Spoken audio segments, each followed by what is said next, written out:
Hello students, আমি উষসী চৌধুরী চলে এসেছি আমাদের ডিজিটাল ইলেকট্রনিক্সের পরের টপিক নিয়ে। One of the most important topic, সেটা হচ্ছে কে ম্যাপ, কার্নফ ম্যাপ।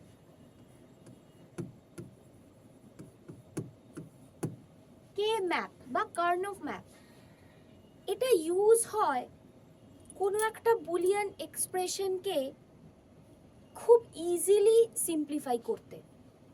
যে কোনো এসওপি বা ধরো পিওএস এক্সপ্রেশন, এগুলোকে সিম্পলিফাই বা মিনিমাইজ করবার জন্য আমরা ইউজ করি কে ম্যাপ বা কার্নফ ম্যাপ। কার্নফ ম্যাপে কি হয়, কতগুলো সেল থাকে, অ্যারে অফ সেলস। অ্যারে বলতে কি বোঝায়? অ্যারে আমরা জানি কি, যে কতগুলো কালেকশন অফ সেম ডেটা। তাহলে কালেকশন অফ সেম ডেটা, তার মানে কালেকশন অফ সেলস। এখানে array of cells means collection of cells, ঠিক আছে? এই সেলগুলো ফাঁকা থাকে প্রথমে। এই সেলগুলোর ভেতর আমরা কি রাখি? 0 বা 1, ঠিক আছে? 0 বা 1 এই সেলগুলোর ভেতর আমরা পুট করি, করে সেখান থেকে আমরা গ্রুপিং করি। যেখানে যেখানে যে সেলগুলোর ভেতরে 0 আছে বা 1 আছে, সেগুলোকে আমরা গ্রুপিং করি। সেই গ্রুপিং করার পরে আমরা মিনিমাইজ করতে পারি আমাদের এক্সপ্রেশনগুলোকে। এই জিনিসটা আমরা দেখাবো যে কিভাবে সেল ক্রিয়েট হচ্ছে এবং সেলগুলোকে কিভাবে আমরা গ্রুপিং করতে পারছি, এগুলো সবটাই আমরা দেখাবো। তো প্রথমে আমাকে জানতে হবে যে সেল কটা হবে। Number of cells, number of cells depend করবে কার ওপরে? নাম্বার অফ ইনপুট ভেরিয়েবলের ওপরে, ঠিক আছে? তাহলে প্রথম স্টেপ হচ্ছে আমাদের নাম্বার অফ সেলস বার করা। যদি হয় ইনপুট ভেরিয়েবল 2, তাহলে আমার নাম্বার অফ সেলস কত হবে? 2 টু দি পাওয়ার 2 ইনপুট। এটা হচ্ছে নাম্বার অফ ইনপুট ভেরিয়েবলস। তাহলে আমার কত হলো? 2 টু দি পাওয়ার 2 মানে হচ্ছে 4, তাই তো? ঠিক আছে, এবার আমার নাম্বার অফ সেলস যদি হয়, নাম্বার অফ ইনপুট ভেরিয়েবল যদি হয় 3, তাহলে কত হবে number of cells? 2 to the power 3, তার মানে হচ্ছে আমার 8। একইভাবে চলতে থাকবে। যদি নাম্বার অফ ইনপুট ভেরিয়েবলস হয় আমার 4, তাহলে আমার নাম্বার অফ সেলস কত হবে? 2 টু দি পাওয়ার 4 মানে হচ্ছে 16। তাহলে এই হয়ে গেল, এইভাবে চলতে থাকবে। সেটা 5 ভেরিয়েবলও হতে পারে। তো আমরা জেনারেলি শুরু করি 2 টু দি পাওয়ার 3 থেকে, ঠিক আছে? মানে 3টে ভেরিয়েবল দিয়ে আমরা শুরু করি, ঠিক আছে? আচ্ছা,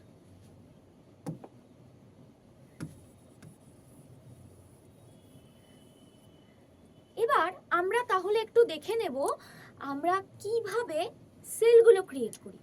যদি ধরা যাক আমার ভেরিয়েবল আছে, ইনপুট ভেরিয়েবল আছে 3টে, তাহলে কি হচ্ছে? 3 ভেরিয়েবল মানে 2 টু দি পাওয়ার 3 মানে 8 হবে। আর এ বি সি 3টে ভেরিয়েবল আমি ধরছি, ঠিক আছে? তাহলে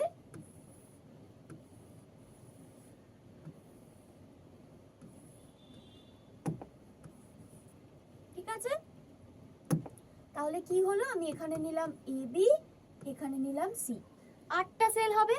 তাহলে আমি এটা করছি। এদিকে 2টো আছে আর এদিকে একটা আছে, ঠিক আছে? তাহলে এই দেখো আমার 8টা সেল বেরিয়ে গেল, ঠিক আছে? এখানে তাহলে কি হবে? 0 1। ইনপুট যদি একটাই হয় তাহলে 0 হতে পারে আর 1 হতে পারে, তাহলে আমি লিখে দিলাম 0 আর 1, ঠিক আছে? আচ্ছা, এবার হচ্ছে এ বি। তাহলে এদিকে দুটো ইনপুট আছে, ঠিক আছে? দুটো ইনপুট হলে আমাদের কি কি অপশন হয়? 0 0 0 1 1 0 1 1। তাহলে আমরা এদিকে এগুলোই লিখবো।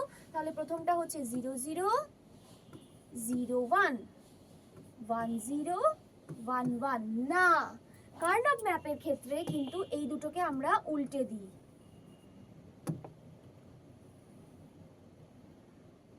0 0 0 1 1 1 1 0। এই জিনিসটা কিন্তু একটা চেঞ্জ আছে এখানে। 00011110 এইভাবে আমাদেরকে করতে হয়, ঠিক আছে? আচ্ছা,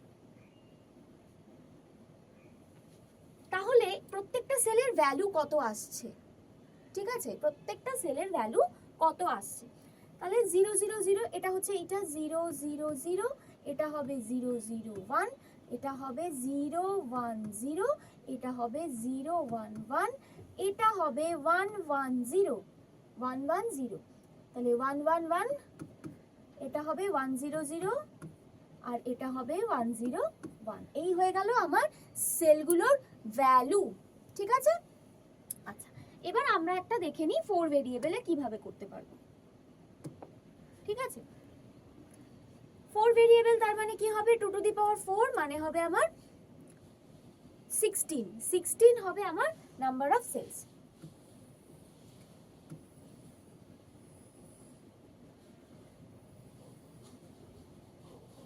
ঠিক আছে, এ বি আর এখানে সি ডি, তাই তো? তাহলে দুদিকেই কিন্তু আমার চারটে চারটে করে হবে।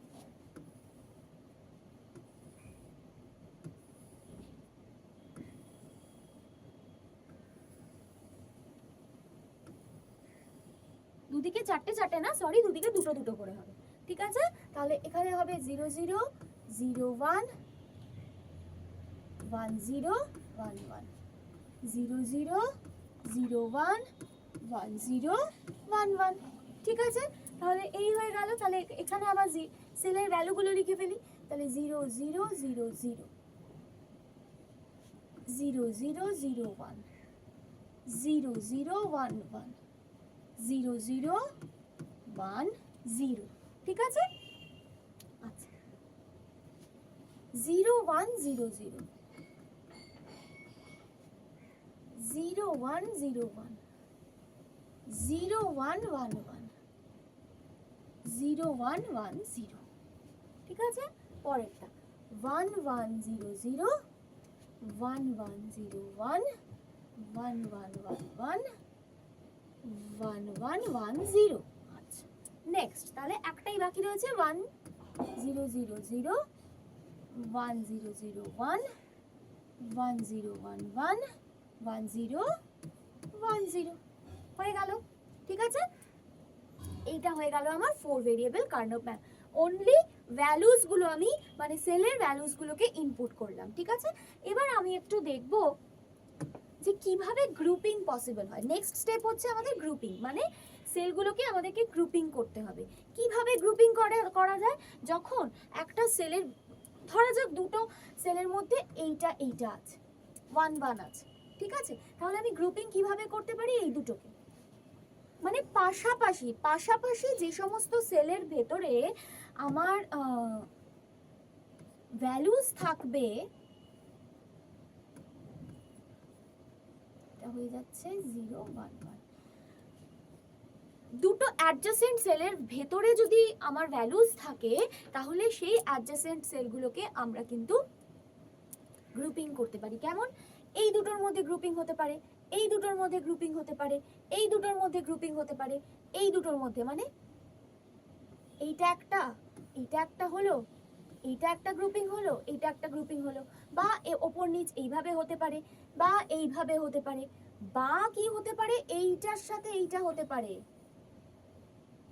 ঠিক আছে? বা আমার এইটার সাথে এইটা এরকম হতে পারে, ঠিক আছে? সেটাও হতে পারে। কিন্তু আমাকে মাথায় রাখতে হবে যে গ্রুপিংটা এমনভাবে যেন হয় যাতে ম্যাক্সিমাম নাম্বার অফ সেলসকে আমি একসাথে রাখতে পারি, ঠিক আছে? একটা গ্রুপের মধ্যে যাতে ম্যাক্সিমাম নাম্বার অফ সেলস থাকতে পারে, তো সেইভাবে আমাদেরকে গ্রুপিংটা করতে হবে, ঠিক আছে? তাহলে আমি একটু এগুলো মুছে দিই, না হলে বুঝতে অসুবিধে হবে।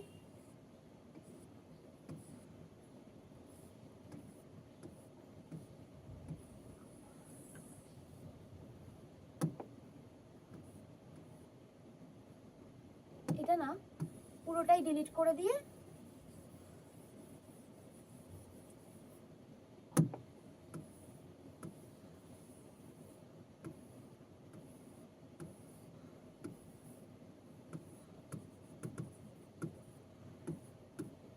0 0 0 1 1 0 1 1।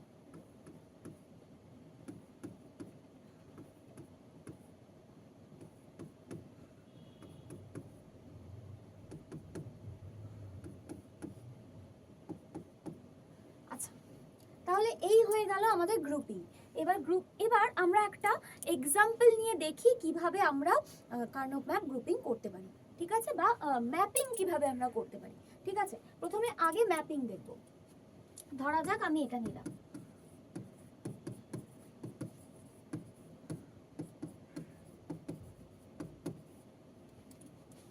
ঠিক আছে। তাহলে এইটা হয়ে গেল ধরো আমার একটা এক্সপ্রেশন, এটাকে আমি কার্নভ ম্যাপে কি করতে চাইছি, পুট করতে চাইছি বা ম্যাপিং করতে চাইছি। এই হচ্ছে আমার পরের স্টেপ, ঠিক আছে। আচ্ছা, তার জন্য এটা হচ্ছে কি একটা এসওপি এক্সপ্রেশন। তাহলে এসওপি এক্সপ্রেশনকে আমি কে ম্যাপের মধ্যে করতে চাইছি। তাহলে আমি ধরো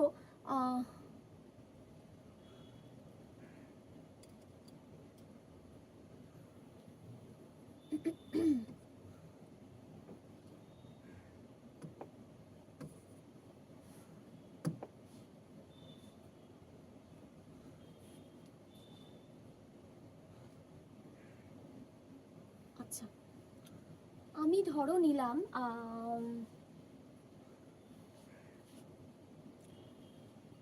আচ্ছা, তার আগে একটু দেখে নিই কিভাবে, মানে আমরা এসওপি বা মিনিমাম টার্ম করেছি, তাও আমরা দেখে নিই এসওপিতে আমরা কি করি, 1 নিয়ে কাজ করি, তাই তো।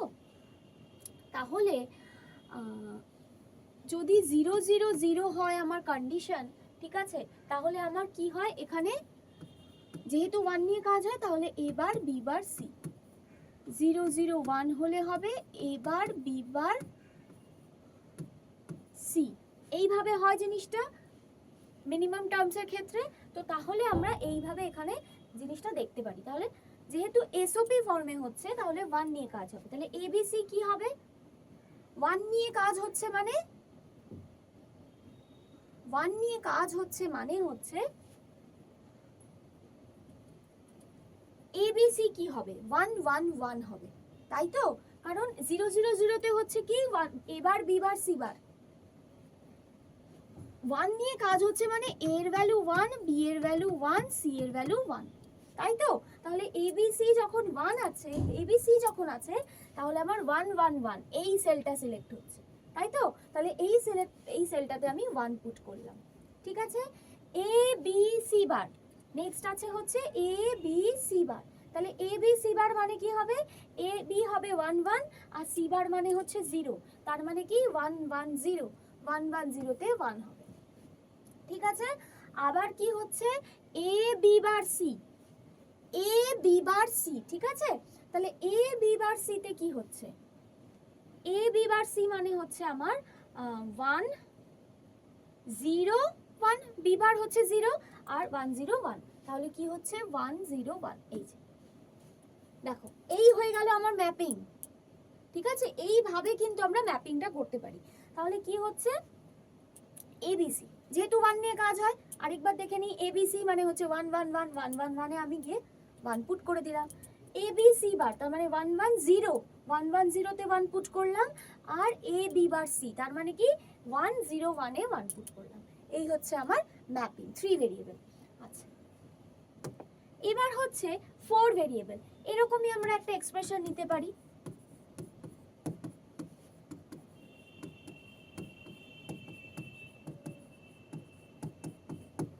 ধরা যাক এইটা এবিসিডি, তাহলে কি হবে 1 1 1 1 1 1 1 1 হয়ে গেল। এ বি বার সিডি মানে কি হচ্ছে 1, বি বার মানে 0, সিডি 1 1, তার মানে 1 0 1 1 1 0 1 1, done. A B C D C bar D, তাহলে 1 1, এখানে জাস্ট মনে রাখতে হবে যদি কমপ্লিমেন্ট থাকে তাহলে সেটা 0 হয়ে যাবে, তাই তো। তাহলে এ বি 1 1, সি কমপ্লিমেন্ট মানে 0 1 1 0 1 1 1 0 1 1 1 0 1। এই হয়ে গেল আমার তাহলে ম্যাপিং। তাহলে এই হচ্ছে আমার কার্নভ ম্যাপের ম্যাপিং, ঠিক আছে। এর পরের ভিডিওগুলোতে আমরা দেখে নেব কিভাবে আমরা এক্সাম্পল সলভ করতে পারি।